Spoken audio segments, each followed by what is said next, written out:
आज मैं आपको व्यवसाय इलेक्ट्रीशियन के सिलेबस में अंकित टॉपिक रजिस्टर पर प्रशिक्षण प्रदान करूंगी।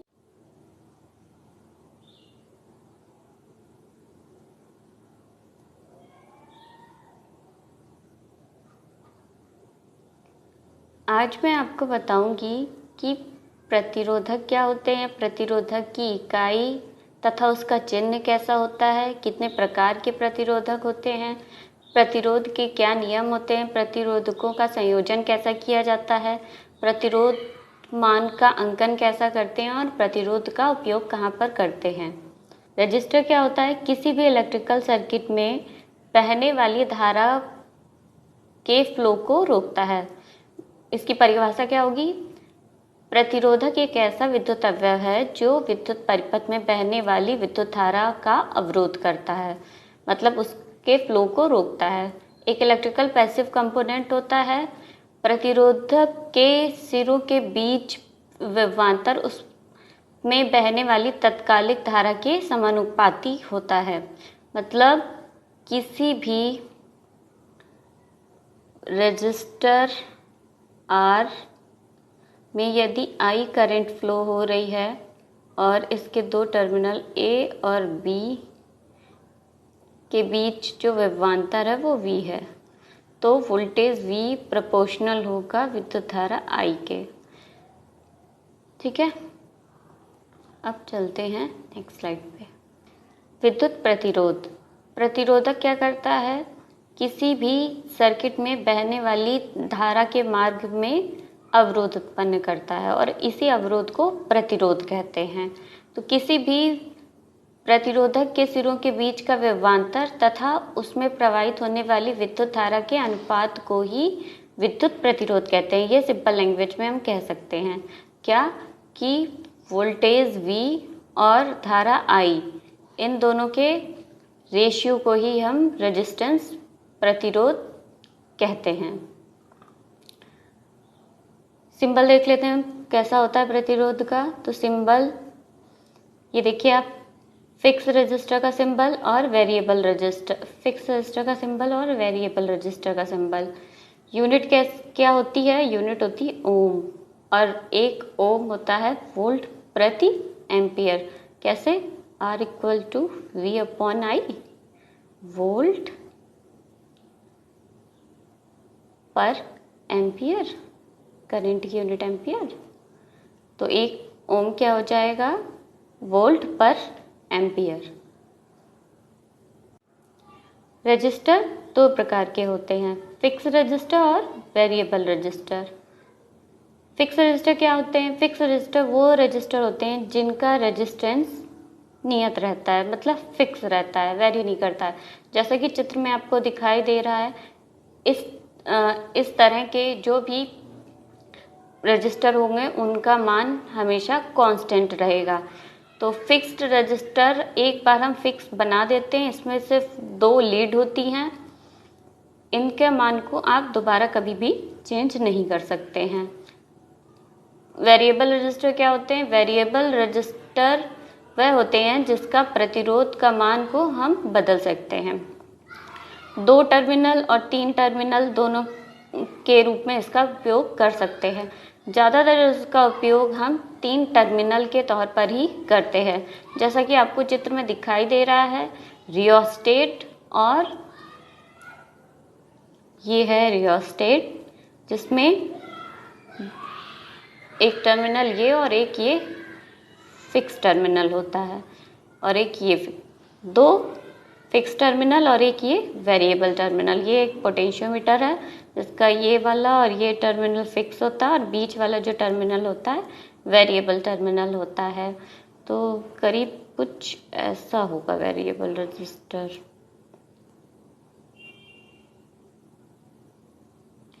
वन, टू और तीसरा बीच में 3।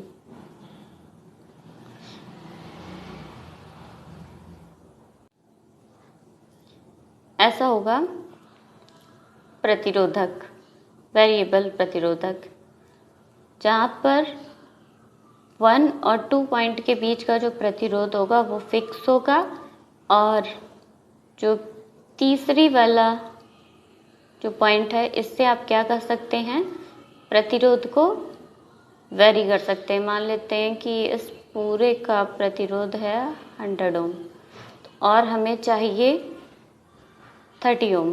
तो हम क्या करेंगे, प्रतिरोध को सेट कर देंगे, इस वाले टर्मिनल को सेट कर देंगे 30 पे। तो हमें इसके 1 और 3 के बीच में 30 ओम प्रतिरोध मिल जाएगा।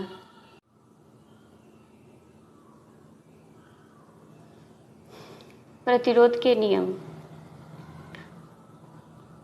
किसी भी चालक में रेजिस्टेंस निम्न कारकों पर निर्भर करता है।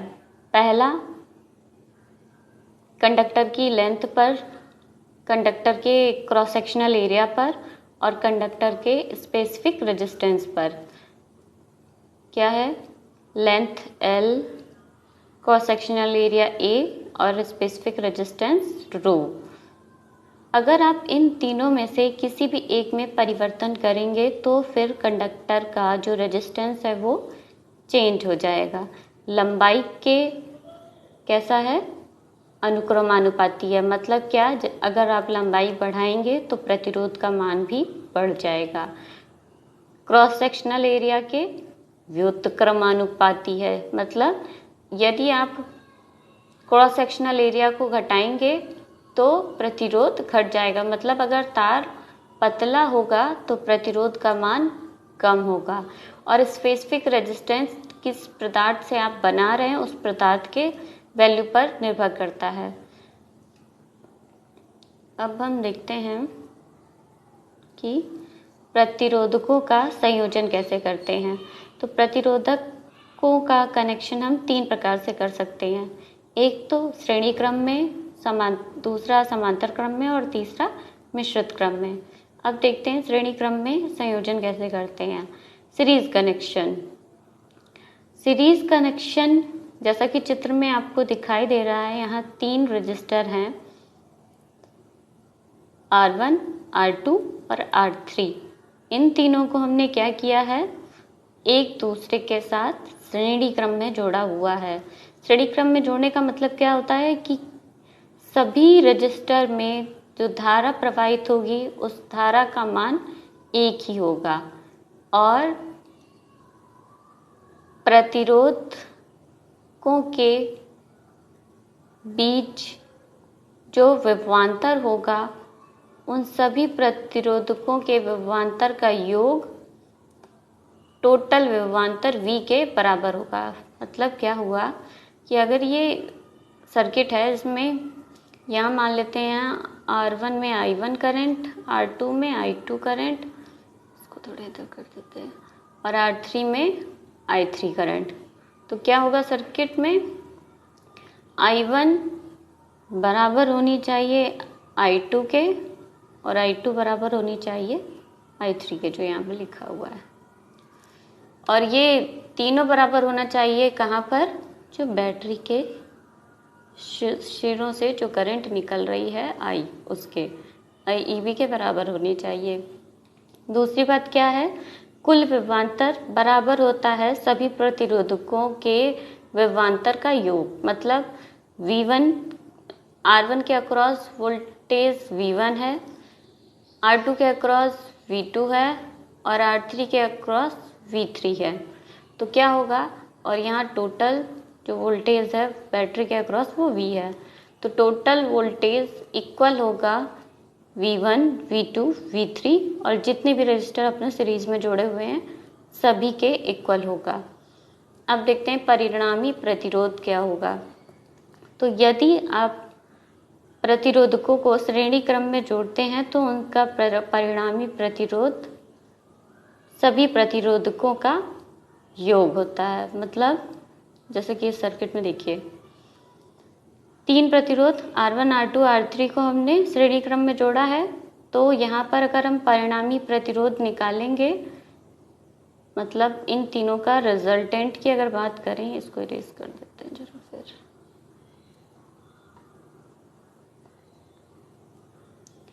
रिजल्टेंट का मतलब क्या हुआ, इन तीनों का कनेक्शन। तो यहाँ एक बैटरी है ना, ये लगी हुई है और टोटल रिजल्टेंट रेजिस्टेंस R, वो क्या होगा, इक्वल होगा R1 plus R2 plus R3 के।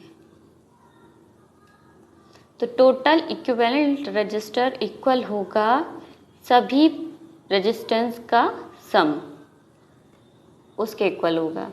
अब देखते हैं ये कैसे होता है।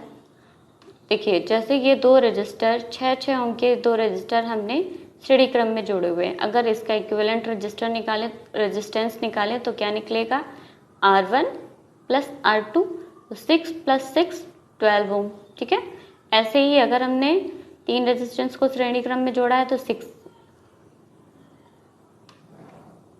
6 6 6 मतलब 3R, मान बराबर है ना 3R, मतलब 3 × 6 18 ओम। यहाँ पर 4R मतलब 4 × 6 24 ओम। मतलब जितने भी आप प्रतिरोध श्रेणी क्रम में जोड़ दें, उन सभी को हम क्या करेंगे, अगर उन सभी का इक्विवेलेंट रेजिस्टेंस निकाल रहा है तो उन सबको टोटल को एक साथ जोड़ देंगे। अगर मान लेते हैं n नंबर ऑफ रेजिस्टेंस हमने श्रेणी क्रम में जोड़ दिए, जैसे एक ये जोड़ा, उसके बाद n रेजिस्टेंस जोड़ दिए, है ना, 100 रजिस्टर जोड़ दिए, तो क्या होगा, R1 R2 R3 और टोटल R100 तक ना, सब जोड़ते जाएंगे, सबका इक्विवेलेंट निकल आएगा, परिणामी निकल आएगा। अब देखते हैं समांतर क्रम में संयोजन कैसे करते हैं। जैसा कि चित्र में आपको दिखाई दे रहा है, एक बैटरी के अक्रॉस हमने क्या किया है, R1 R2 R3 3 रजिस्टर को समांतर क्रम में जोड़ा है। समांतर क्रम में जोड़ने का मतलब क्या होता है कि जैसे कि मान लेते हैं ये रजिस्टर का ये फर्स्ट और ये सेकंड टर्मिनल है, ये इसका फर्स्ट और इसका सेकंड, ये इसका फर्स्ट और ये इसका सेकंड, तो फर्स्ट एक साथ, मतलब 3 टर्मिनल एक साथ और बाकी के 3 टर्मिनल एक साथ, अगर उनको आप जोड़ देते हैं तो क्या होगा, समांतर कनेक्शन हो जाएगा। मतलब जैसे कि आप समझ लो कि लाइन में जब लोग खड़े होते हैं ना, तो अगर वो एक दूसरे से इक्वल डिस्टेंस पे खड़े हों तो वो कैसे खड़े हैं, समांतर क्रम में खड़े हुए हैं, है ना, वैसे ही होता है। अब समांतर क्रम में होता क्या है कि वोल्टेज V, अगर बैटरी का वोल्टेज V है, वो बराबर होना चाहिए R1 के अक्रॉस जो वोल्टेज होगा, R2 के अक्रॉस जो वोल्टेज होगा और R3 के अक्रॉस जो वोल्टेज होगा। मतलब VR1 इक्वल होना चाहिए VR2 के, और VR2 इक्वल होना चाहिए VR3 के, और ये सब इक्वल होने चाहिए जो टोटल वोल्टेज है उसके इक्वल होना चाहिए। कुल धारा क्या होगी, किसी भी कुल धारा प्रत्येक शाखा में बहने वाली धाराओं का योग। अब देखिए I करंट मान लेते हैं यहाँ से बैटरी से सर्किट में फ्लो कर रही है, R1 प्रतिरोध में I1 करंट गई, R2 में I2 और R3 में I3। अब I करंट यहाँ से फ्लो हो रही है, यहाँ पर I1 चली गई, यहाँ पे I2 चली गई और यहाँ पर I3 करंट चली गई, तो टोटल करंट क्या होगी, R1 में बहने वाली जितनी धारा है, R2 में बहने वाली धारा और R3 में बहने वाली धारा का योग, मतलब I = I1 I2 I3।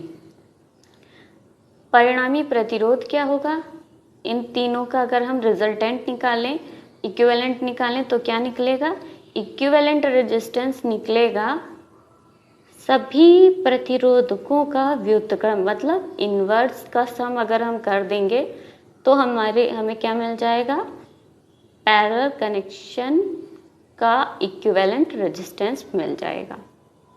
ठीक है, अब देखते हैं पैरेलल कनेक्शन के कुछ एग्जांपल्स। जैसा कि चित्र में आपको दिखाई दे रहा है कि देखिए पैरेलल कनेक्शन है या नहीं है हम कैसे पहचानते हैं, विद्युत धारा अगर विभाजित हो रही है इसका मतलब क्या है, समांतर कनेक्शन है, पैरेलल कनेक्शन है। और अगर विद्युत धारा विभाजित नहीं हो रही है, सेम करंट फ्लो हो रही है, कहीं भी डिवाइड नहीं हो रही है, इसका क्या मतलब हुआ, वो सीरीज कनेक्शन है। अब आप यहाँ देखो, पहले वाले सर्किट में यहाँ पर और यहाँ पर इन दोनों में क्या हो रहा है, अगर आई करंट यहाँ से आ रही तो I1 इसमें जा रही, I2 इसमें, मतलब समांतर कनेक्शन। यहाँ से अगर आई करंट फ्लो हो रही है तो कुछ करंट इसमें जाएगी, IA, IB, IC, ID, इन सभी में अलग अलग करंट जाएगी। इस सर्किट में देखते हैं, इसमें भी क्या होगा, आई करंट यहाँ से आ रही है ना, IA, IB, IC, इन तीनों में अलग अलग करंट जाएगी, इन तीनों में करंट क्या होगी, बढ़ जाएगी। इसी प्रकार इस सर्किट में भी आप देखिए, IA, IB और I3 इस जंक्शन पे आके करंट इन तीनों प्रतिरोधकों में बढ़ जाएगी। इस प्रकार आप इसमें भी देखिए, यहाँ से आई आ रहा है, इस सर्किट में यहाँ पर करंट आई फ्लो होगी, यहाँ से जो विद्युत धारा फ्लो होगी इस जंक्शन पे आकर CIC में धारा प्रवाहित होने लगेगी और B जंक्शन में IB धारा प्रवाहित होने लगेगी।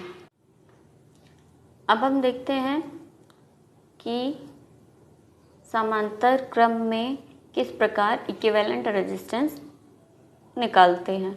अब आप देखिए, पहले वाले सर्किट में क्या किया है, दो प्रतिरोध 4-4 ओम के इन दोनों को समांतर क्रम में जोड़ दिया। समांतर क्रम में कैसे जुड़े हैं कि यदि यहाँ से आई करंट फ्लो कराएंगे तो कुछ करंट इसमें I1 और कुछ करंट इसमें I2 फ्लो होगी, मतलब ये समांतर क्रम में जुड़े हुए हैं। समांतर क्रम में प्रतिरोध इक्विवेलेंट रेजिस्टेंस क्या होता है, 1/R equal to 1/R1 plus 1/R2।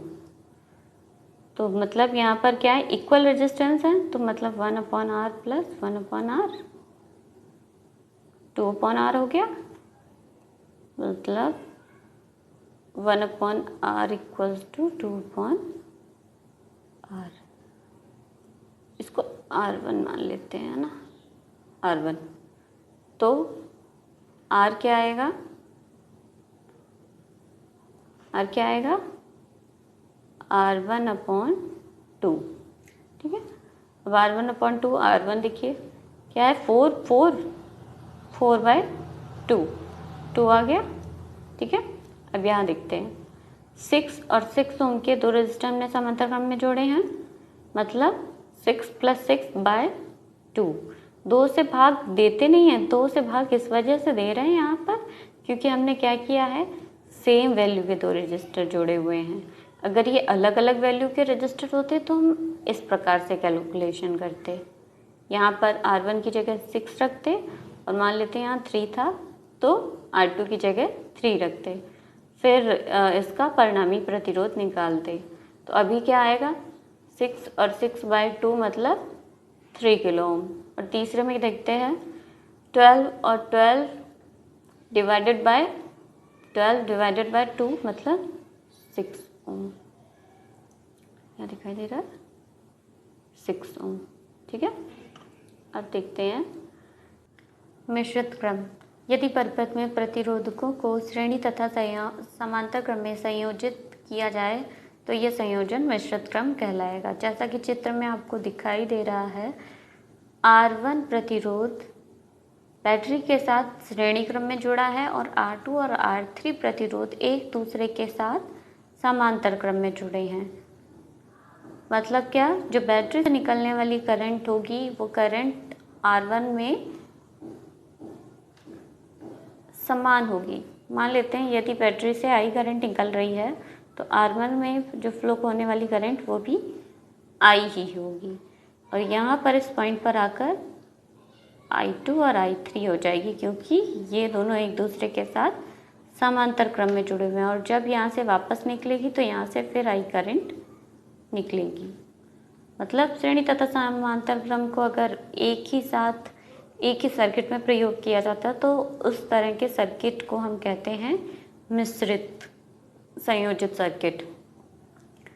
अब देखते हैं, अगर मिश्रित क्रम को आपको सॉल्व करना हो तो किस तरह से सॉल्व करेंगे। जैसे ये एक प्रॉब्लम है मिश्रित क्रम की। अब इसमें देखिए, वोल्टेज V की एक बैटरी है जो कि 3 ओम और 6 ओम के रजिस्टर के साथ श्रेणी क्रम में जुड़ी हुई है, और 12 ओम और 6 ओम के जो दो रजिस्टर वो एक दूसरे के साथ समांतर क्रम में जुड़े हुए हैं। फिर उसके बाद जो 5 ओम है वो श्रेणी क्रम में जुड़े हैं। जब इस तरह की प्रॉब्लम आए तो सबसे पहले आपको क्या करना है, जो सबसे इजी आपको सॉल्व लग रहा हो उसको करना है। अब ये देखिए, यहाँ पर हम अगर इसको पहले सॉल्व कर लें तो उसके बाद हमें यहाँ का रिजल्टेंट मिल जाएगा, इस जगह जो रिजल्टेंट होगा, है ना। तो अगर दो प्रतिरोध समांतर क्रम में हैं तो समांतर क्रम में कैसे कैलकुलेशन करते हैं, सम होता है इनवर्स ऑफ रेजिस्टेंस का, है ना।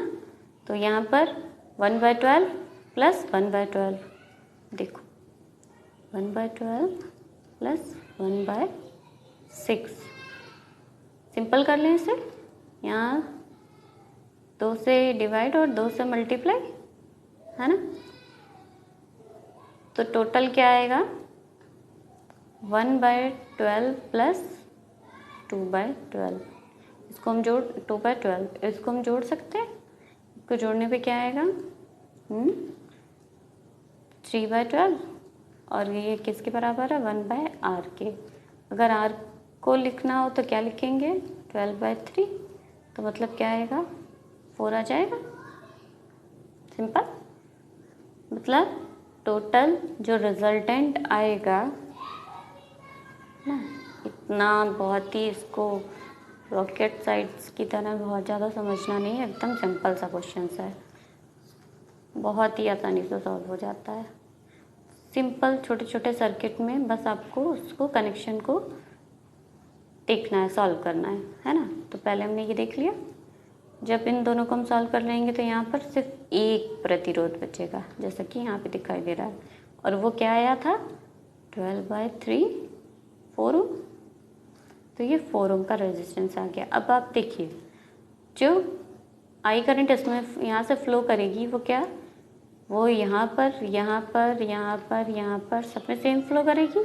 तो मतलब ये सभी के सभी आपस में एक दूसरे के साथ श्रेणी क्रम में संयोजित हैं। श्रेणी क्रम में कैसे सॉल्व करते हैं हम क्वेश्चन को, इक्विवेलेंट रेजिस्टेंस अगर निकालना हो तो, एक मिनट, क्या आएगा, R summation of R1 R2 R3 and so on.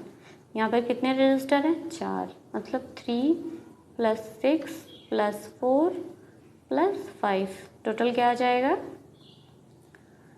6 + 4 10 + 5 15 3 18। तो टोटल रेजिस्टेंस क्या आ गया, 18, इक्विवेलेंट रेजिस्टेंस आ गया 18। इस प्रकार से आप सिंपल कैलकुलेशन सॉल्व कर लेते हैं। इस तरह के क्वेश्चन पूछ लेता है पेपर में।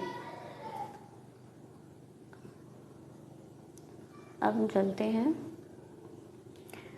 Marking of resistance value. अगर आप कभी कोई रजिस्टर देखेंगे तो रजिस्टर पे क्या होती है, कोई ना कोई मार्किंग होती है, जिससे आप पहचान पाएँ कि ये कितने ओम का प्रतिरोध है, किस वैल्यू का प्रतिरोध है ना।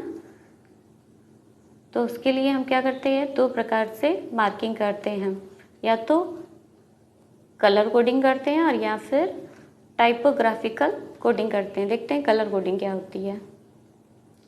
कलर कोडिंग उन प्रतिरोधकों में करते हैं जिनका आकार बहुत छोटा होता है।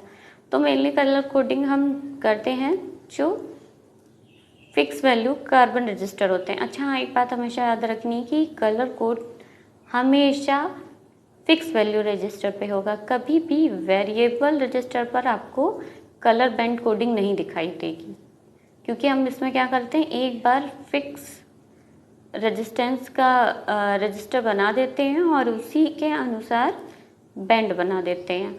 अब देखिए, कार्बन रजिस्टर में ज़्यादातर हम कलर बैंड कोडिंग करते हैं, लेकिन कभी कभी उसके बाद हम मेटल फिल्म रजिस्टर पर भी कलर कोडिंग करते हैं। अब कुछ सिरेमिक रजिस्टर्स भी आते हैं जिस पर कलर कोडिंग होती है। अब आपको चित्र में जैसा दिखाई पड़ रहा है, ये एक कार्बन रजिस्टर है जिस पर कुछ बैंड बने हुए हैं। तो बेसिकली होता क्या है कि इनका साइज़ इतना छोटा होता है कि हम प्रतिरोधकों पर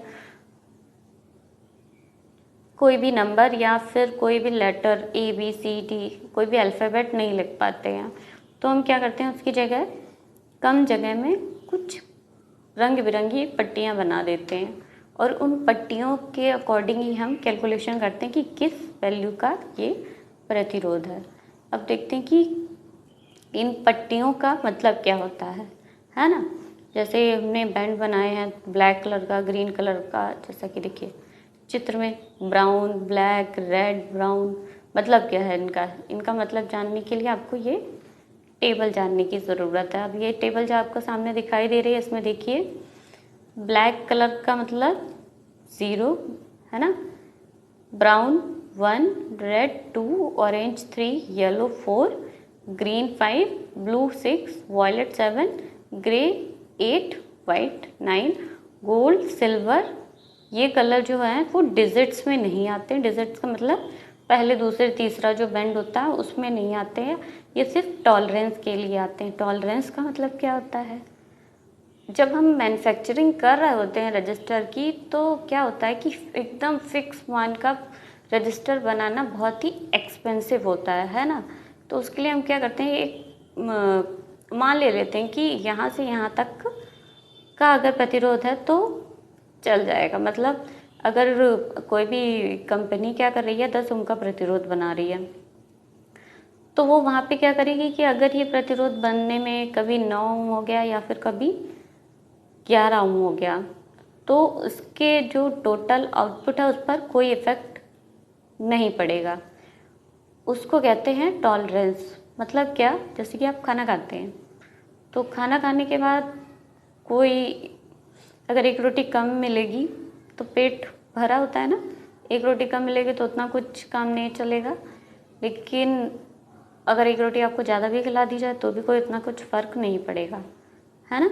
टोटल आपका खाना पेट भरा रहेगा। लेकिन यदि आपको आधी रोटी खिलाई जाए, है ना, तो क्या होगा, पेट आपका हमेशा खाली रह जाएगा। तो इसी तरह से टॉलरेंस का मतलब क्या होता है, परमिसिबल वैल्यू। 100 ओम का प्रतिरोध था, अगर 100 से 102 ओम हो जाए तो भी कोई फ़र्क नहीं पड़े और 98 ओम हो जाए तो भी कोई फ़र्क नहीं पड़े। मतलब 2% प्लस माइनस टॉलरेंस हम लेके चलते हैं। तो आप ज़्यादातर देखेंगे कि जो ये कलर है ब्लैक से लेकर वाइट तक, ये कलर हम यूज़ करते हैं वैल्यू बताने के लिए और टॉलरेंस के लिए मैक्सिमम वाइट या गोल्ड या सिल्वर का यूज़ करते हैं। लेकिन आप देखें 5% और 10% का जब टॉलरेंस दिखाना होगा तब तो गोल्ड और सिल्वर का यूज़ करेंगे। यदि इससे कम का 1% और 2% का टॉलरेंस दिखाना तो हम ब्लैक या ब्राउन कलर या ब्राउन या रेड कलर का यूज़ करेंगे। ब्लैक कलर का कभी भी यूज़ हम नहीं करेंगे टॉलरेंस बताने के लिए, ये हमेशा ध्यान रखना है आपको। कभी भी 0% टॉलरेंस नहीं हो सकता है ना। अब देखते हैं कि कैसे आप प्रतिरोध को देखकर कलर कोड के द्वारा उसका मान पता कर सकते हैं। तो देखिए जैसा कि आपको चित्र में दिखाई दे रहा है ये एक प्रतिरोध है।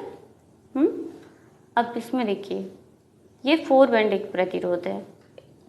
हम कैलकुलेशन हमेशा उस साइड से करते हैं जिस साइड का बैंड ये प्रतिरोध में ये होता है। ये जो आपको लोग लगी दिखाई पड़ रही हैं वो लीड, और यहाँ पे छोटी छोटी सी कैप लगी होती हैं लीड्स के कनेक्शन के लिए। बाकी इसमें बीच में जो रजिस्टर मटेरियल है उसकी कोटिंग होती है। तो लीड के पास वाला जो बैंड होगा हमेशा उस साइड से आप काउंटिंग स्टार्ट करेंगे, है ना।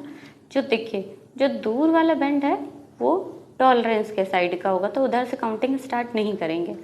जो बैंड पास में होगा उधर से काउंटिंग स्टार्ट करेंगे। अब इसमें देखिए ब्राउन वाला बैंड पहला है, फिर दूसरा ग्रीन, फिर तीसरा रेड और फिर चौथा बैंड टॉलरेंस का है।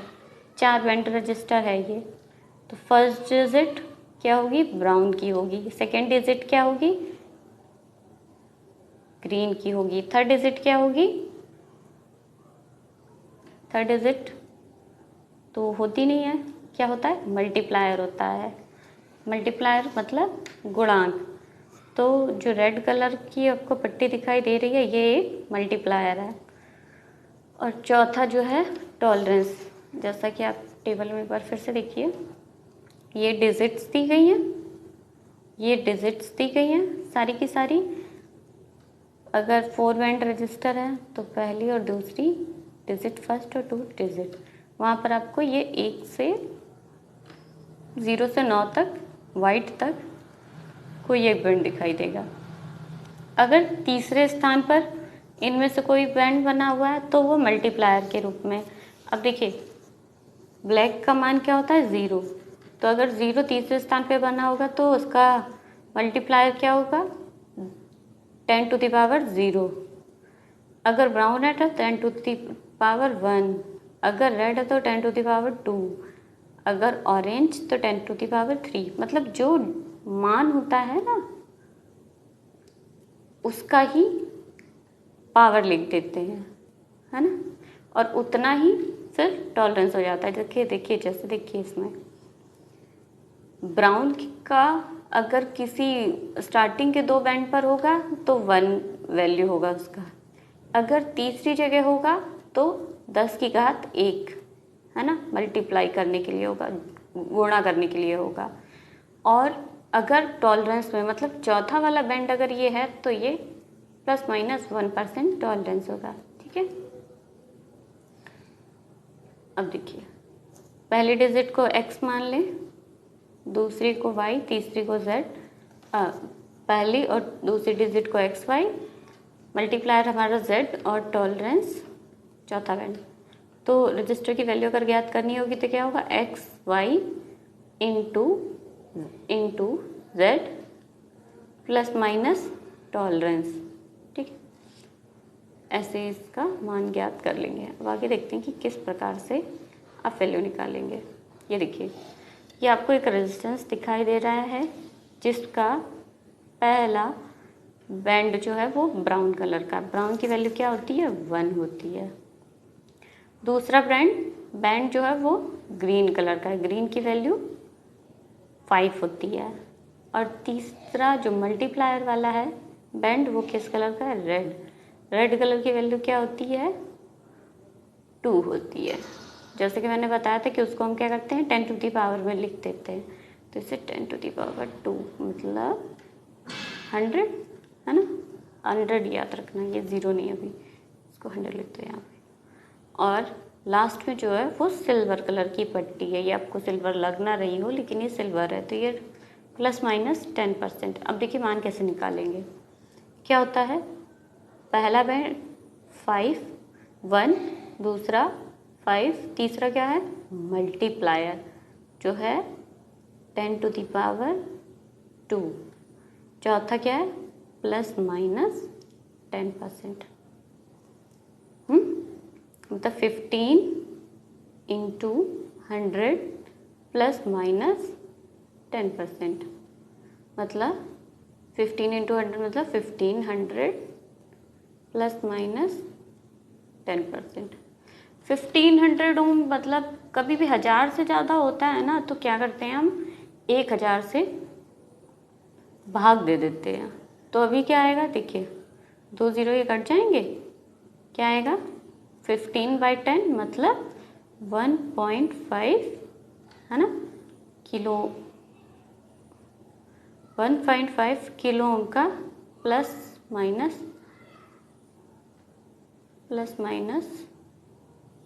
10% टॉलरेंस। क्या माना है इसका, 1.5 kilo ohm plus minus 10% tolerance, ये मान आ गया। इस तरह से आप मान निकाल सकते हैं। अच्छा, कलर कोड के बारे में बताया तो मैंने आपको बताया कि 4 बैंड का कलर कोड कैसा होता है, किस तरह से आप उसकी वैल्यू निकालते हैं। जो हमारे रजिस्टर होते हैं वो 5 बैंड के भी हो सकते हैं, 6 बैंड के भी हो सकते हैं। बस एक बात याद रखनी है, अगर 5 बैंड के हैं तो जो स्टार्टिंग के 3 रजिस्टर होंगे वो तो डिजिट वाले होंगे, है ना। चौथा जो होगा वो मल्टीप्लायर होगा और जो पांचवा होगा वो टॉलरेंस का होगा। अगर 6 कलर बैंड का रजिस्टर है तो उसमें 3, पहला, दूसरा, तीसरा वो डिजिट के होंगे। चौथा जो होगा वो मल्टीप्लायर का होगा। पांचवा बैंड जो होगा वो टॉलरेंस का होगा और जो छठा बैंड होगा वो टेम्परेचर कोफिशिएंट का होगा। बेसिकली ये जो 6 बैंड वाला आपको प्रतिरोध कभी भी दिखाई देगा, ये हमेशा मेटल रजिस्टर के लिए होगा। कार्बन प्रतिरोधक में आपको 4 बैंड या 5 बैंड ही मिलेंगे। अब देखते हैं typographical coding of register. Typographical coding का मतलब क्या होता है?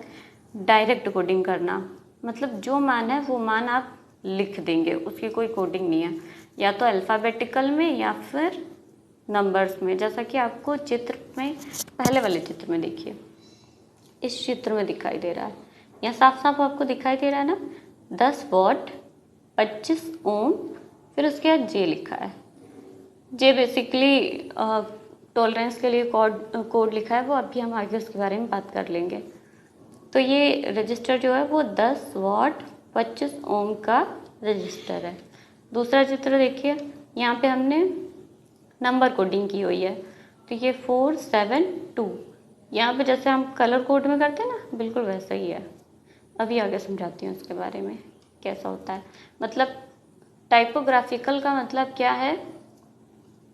टाइप कर देंगे आप, जो वैल्यू होगी उसी को, ओमिक वैल्यू को हम टाइप कर देंगे एग्जैक्ट। अब यहाँ देखिए, जो मैंने बताया ना कि जे क्या लिखा हुआ था, जे टॉलरेंस लिखा हुआ था। टॉलरेंस का क्या है यहाँ पर? जे का टॉलरेंस 5%, तो मतलब वो हमारा था 10 वॉट 25 किलो ओम, है ना, 25 किलो ओम था, 25 ओम था, है ना, 10 वॉट 25 ओम और 5% टॉलरेंस के साथ ये वैल्यू हो गई। तो इस तरह के काफ़ी रजिस्टर में आपको ये नंबर्स, अल्फ़ाबेट्स दिखाई देंगे कोडिंग के लिए। तो B 0.1%, C 0.25%, D 5.5%, F 1%, G 2%, J 5%, K 10% और M 20%। ये टॉलरेंस के लिए हो गया। और आप कुछ और कोडिंग देख लीजिए कि किस प्रकार से हम करते टाइपोग्राफिकल कोडिंग। अगर 0.47 ओम का एक रजिस्टर है तो उसे क्या लिखेंगे आप? देखिए R47 या फिर 0R47 का मतलब यही होगा 0.47 ओम रजिस्टर। अगर 1R0 लिखा है मतलब ये 1 ओम का रजिस्टर है। अगर 4R7 लिखा है तो मतलब ऊपर वाला 4R7 लिखा है तो मतलब 4.7 ओम का रजिस्टर है। अगर 47 लिखा है तो 47 ओम का रजिस्टर है। अगर 470 ओम के लिए देखें तो 470 R या फिर 0K 47 ये लिखा होगा। इस तरह से आप पहचान सकते हैं। K बेसिकली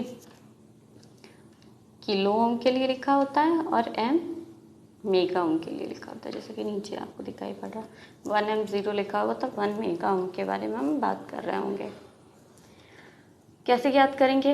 ये वाला तो मैंने अभी बता ही दिया है ना, ये वाला।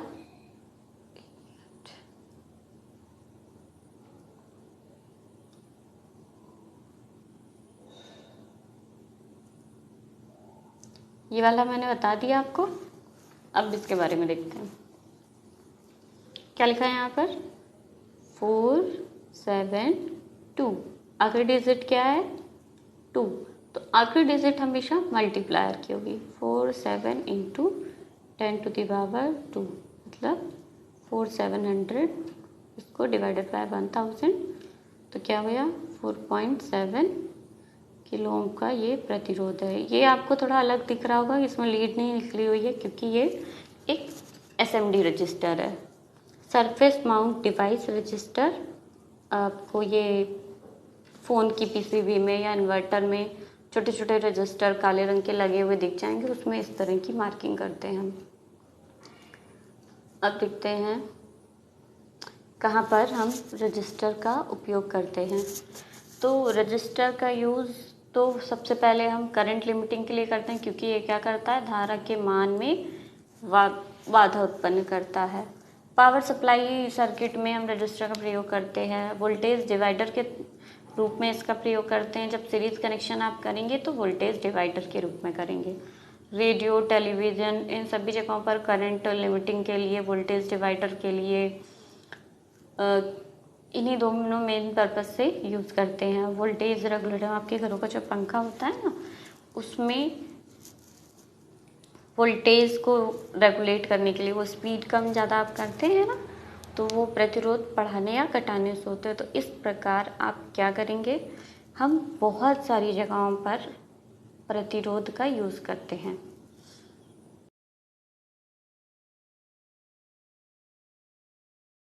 आज मैंने आपको रजिस्टर पर प्रशिक्षण प्रदान किया। आशा करती हूँ यह प्रशिक्षण भविष्य हेतु आपके लिए मददगार होगा।